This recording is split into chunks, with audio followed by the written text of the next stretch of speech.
Dumating ka ng tahimik, parang ulan sa bakuran. Biglang gumaan ang dibdib na matagal kong pinasan. Hindi ko alam ang gagawin nang umiti ka sa akin. Parang biglang may umuwi sa mga sugat na baon ko pa rin. At sa bawat hawak mo, unti-unting natunaw ang takot kong matulog na mag-isa sa dilim.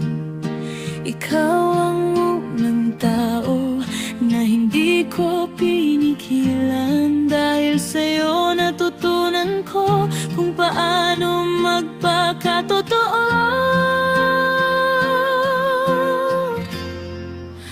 Pagkat sa'yo natutong magmahal, pagkat sa'yo natutong magmahal, hindi na ako takot sumubok ulit kapag ikaw ang kapiling buo na ulit.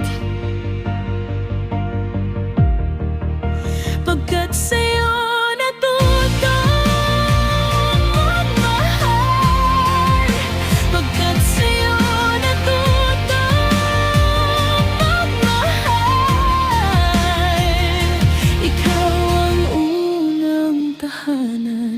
na hindi ko gustong iwan.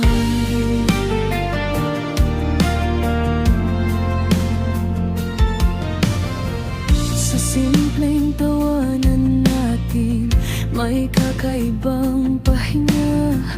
Kahit magulo ang paligid, ikaw ang tahimik kong sandata. Kapag napapagod na ako, hinahawakan mo lang ako. At sa pagitan ng mga araw, ikaw ang unang pangako ko.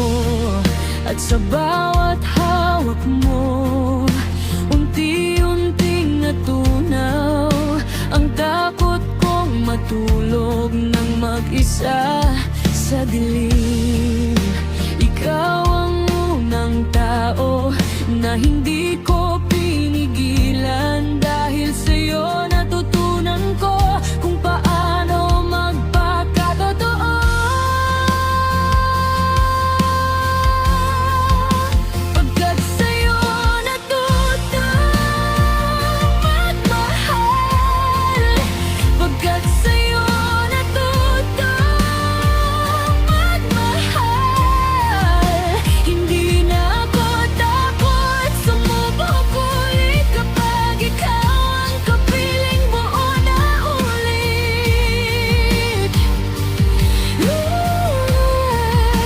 Pagkat sa'yo natutong magmahal, pagkat sa'yo natutong magmahal, ikaw ang unang tahanan na hindi ko gustong iwan.